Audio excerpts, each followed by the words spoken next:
Hi guys, welcome back to Nick service creation. ఇవాళ నేను stuffed బీరకాయ తయారు చేయబోతున్నాను అనమాట. ఇది మన కారపు వంకాయకి ఏమాత్రం తీసిపోదు. సేమ్ కారపు వంకాయ కర్రీ ఎలా ఉందో ఈ కర్రీ కూడా సేమ్ అలాగే ఉంటుంది అనమాట. టేస్ట్ అయితే అమోఘంగా ఉంటుంది. సో దానికోసం ఫస్ట్ నేను ఒక బాండీ అయితే పెట్టేసుకున్నాను. వేసుకుని ఇందులో ఒక 2 స్పూన్స్ ఆయిల్ వేసుకోవాలి. ఫస్ట్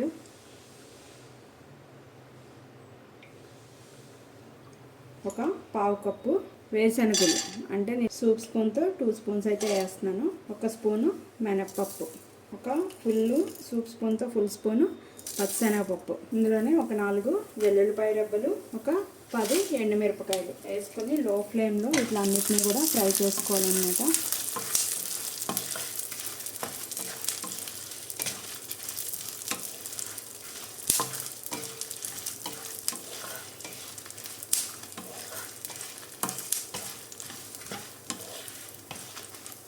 ఇందులోనే ఒక 2 రెబ్బలు కరివేపాకు కూడా యాడ్ చేసుకోవాలి.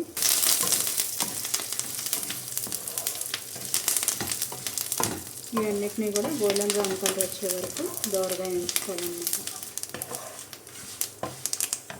సన్నగా కట్ చేసుకున్న కొబ్బరి, ఎండు కొబ్బరి ఉంటే ఎండు కొబ్బరి కూడా యూజ్ చేయొచ్చు, పచ్చి కొబ్బరి ఉన్న పచ్చి కొబ్బరి కూడా వేసి ఇది కూడా కొంచెం ఇలా వేగే వరకు వేయించుకోవాలన్నమాట. పల్లీలు కూడా దోరగా వేగిపోయినాయి. ఇప్పుడు గ్యాస్ అయితే ఆఫ్ చేసేసుకున్నాం. ఇది చల్లారిన తర్వాత మిక్సీ చేసుకోవాల్సి ఉంటుంది. ఇందులోనే గ్యాస్ ఆఫ్ చేసుకున్న తర్వాత సూప్ స్పూన్తో ఒక స్పూను నువ్వులు కూడా యాడ్ చేసుకోవాలి. ఇందులో వేసుకొని అన్నీ కూడా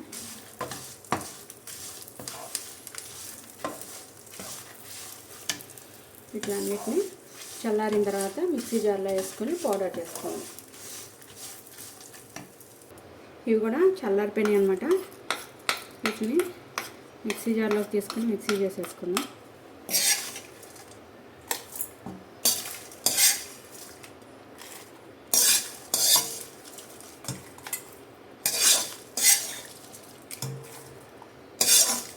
ఈ విధంగా మొత్తం కూడా మిక్సీ జార్లోకి తీసేసుకోవాలి. మిక్సీ జార్లో తీసుకున్నాం కదా, ఇందులో ఒక స్పూన్నర సాల్ట్ అయితే వేసుకోవాలన్నమాట, మనకు టేస్ట్కి సరిపడా. ఎందుకంటే ఇది స్టఫింగ్ కదా, మళ్ళీ తర్వాత వేస్తే కలవదు, అందుకనే మనం మిక్సీ చేసేటప్పుడు వేసుకోవాలి. పచ్చి జీలకర్ర ఒక స్పూను వేసుకుని ఇది ఫైన్ గ్రైండ్ చేసుకోవాలన్నమాట. చూడండి, ఈ విధంగా పౌడర్ లాగా అయితే చేసేసుకోవాలన్నమాట. ఇప్పుడు మనం స్టఫింగ్ చేసుకుందాం. గ్యాస్ వెలిగించేసుకుందాం. వెలిగించుకొని ఇందులో ఒక 5 స్పూన్స్ ఆయిల్ అయితే వేసుకుందాం.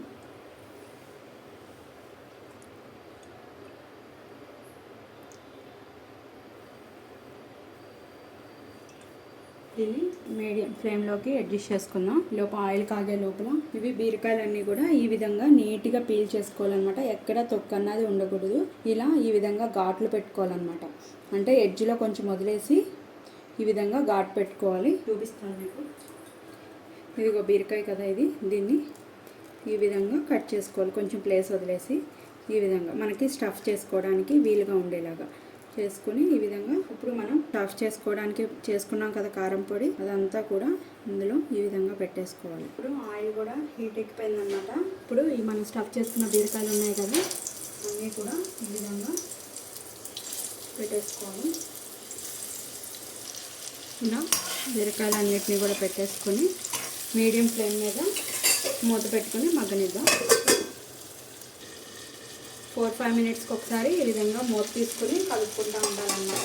యాక్చువల్గా లో ఫ్లేమ్లోనే ఉంది, మాడే ఛాన్స్ అయితే లేదు. చూడండి, ఇందులోంచి వాటర్ అన్నది మొత్తం వస్తుంది బీరకాయలోంచి. ఒకవేళ అటు సైడ్ కనుక మగ్గిపోతే సెకండ్ సైడ్కి ఇలా టర్న్ చేసుకోవాలి.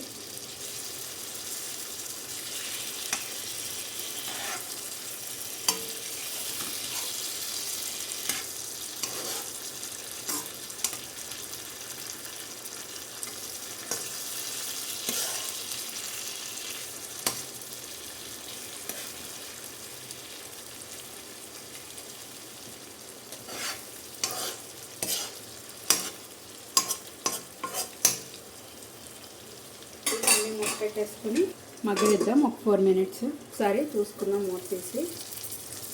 నాకు తెలిసి మ్యాక్సిమం మొత్తం మగ్గ అయితే అయిపోయింది.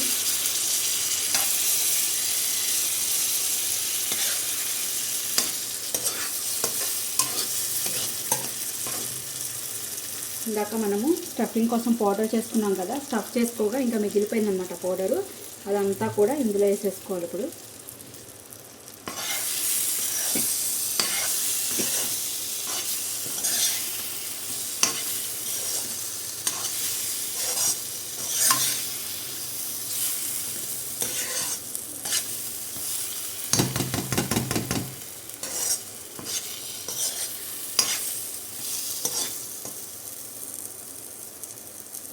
బీరకాయ అన్నది కొంచెం వాటర్ వెజిటేబుల్ కదా, కొంచెం ఇలాగే మెత్తగానే అయిపోతుంది. మూత పెట్టి మగ్గనిద్దాం. ఇప్పుడు సన్నగా కట్ చేసి కడుక్కున్న కొత్తిమీర కూడా వేసుకుని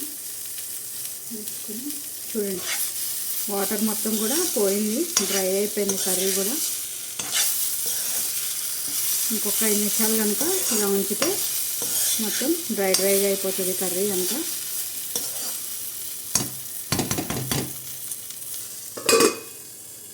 కర్రీ అయితే రెడీ అయిపోయింది. మనం సర్వింగ్ బౌల్లోకి తీసేసుకుందాం.